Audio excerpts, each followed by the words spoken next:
I'd like to thank you guys for joining us. I'm sitting here at the liquor store. This is After Hours at the Liquor Store. Guest today is Geoffrey Fletcher, nominated for an Academy Award for Best Adapted Screenplay for Precious. I'd like to thank you for coming down. My pleasure. Thank you for having me. Oh, come on, this is not every day. Not every day do you get a chance to sit here next to somebody who's nominated for an Academy Award. This is amazing. Oh, thank you very much. I'm honored to be the first in this series. That's right. This is the beginning. This is the beginning of many. So I'm glad for you to be here for that. I just want to get right into it. So I just want to know, just tell me a little bit more about your background. When you started directing, when you started writing, where you started.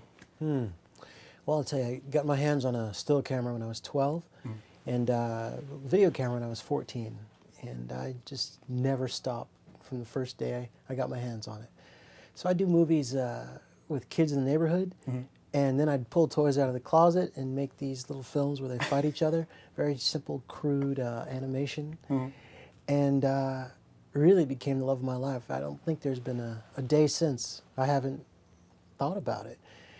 Now, I went to college, I studied psychology, but I always made films. And went to Harvard, right? Yes, yes. And would hand the films in for papers whenever they'd let me. And then I went straight to NYU Film School for my MFA in directing.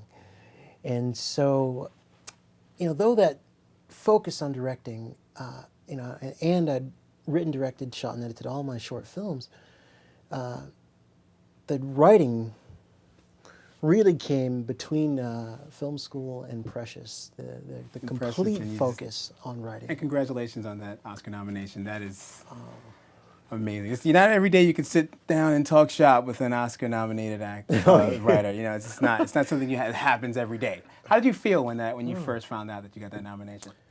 Well, I was staring at the screen, and I think of the categories, mine was mentioned last or second to last, and when I heard the names, I really, in my heart of hearts, I didn't think I'd hear mine called. And once it was called and I saw the shapes of the letters on the screen, I just stared at it for a while, and honestly, I feel like I'm still staring at it. I really do, and it hasn't fully set in. People tell me, oh, you're going to go to the show, right? And I think, oh, yeah, that's a part of it. And the nominee brunch and all those things. So it really still hasn't fully set in.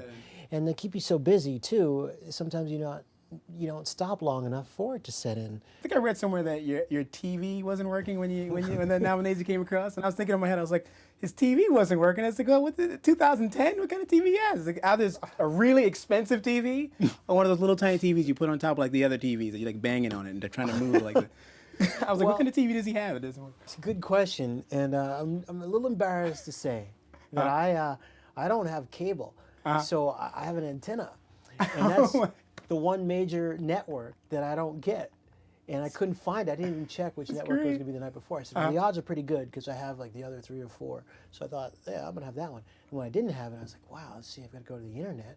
I looked about 3 or 4 sites, and then I found it just as they were starting to talk. So that's it. So that's the story. Online. That's great. Yeah, it's true. But when how did you meet Lee? When did you get involved with Precious and Lee? How did that happen? Well, I'll tell you, I'd been trying to get into the industry and for such a long time, and he saw a short film that I made back in film school. It's called Magic Marker, right? Yeah, Magic Markers, a 23-minute, what I call surreal love story. And I didn't really think anything would come of it. As a matter of fact, I was 100% sure.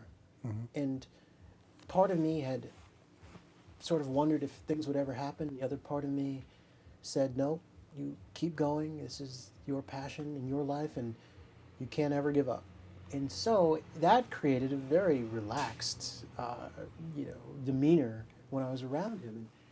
In any case, I happened to get the chance to watch it sitting beside him. And that was an experience. I've never seen anybody watch it that way. He was very animated throughout. He would see shots, he'd say, stop, go back, go to see it again. Go back, go to the whole movie. So the movie's 23 minutes. I don't know how long it took us to watch it. No idea. And the very strangest thing happened at the very end. I turned to him. His eyes were red with tears. And so that alone was quite an experience. And on the spot, he asked if I would get involved. And I'd heard no so many times I didn't really believe him, and he said it so quickly. So ultimately, he told me about this book, and I'm embarrassed and grateful that I'd never heard of the book. I'm embarrassed because it's got a huge following. This is an important book. How did you adapt that into a screenplay? Like, what caught you? What caught your eye to say, okay, this, I want to adapt this into a screenplay? Like, what did you pull from that? Because it's written in first person, so it's very hard to read. And for you to pull something out of that, especially the magic that this movie was, it's just like, what did you see? What brought you to? Well, I fell in love with the book from the opening quote, and I fell in love with Precious, probably page 1 or 2. And a lot of people, they warned me before the book. They said, well, it's dense, it's grim, watch out. But for some reason, this book to me was so full of light. Because people have tried to do this before, and that's right. Yeah, I think it was twice. It's been tried. People have tried to make it into a screenplay, and it just didn't work. Yeah, I heard about that, and maybe they were more aware of it because its following was so strong, which I found out right towards the end of the writing, that I probably would have handled it too carefully, or thought it was just too sacred to make a lot of the leaps that were necessary to make. But I'll tell you, even went through the hard parts, I never felt happier, more challenged creatively, and more alive.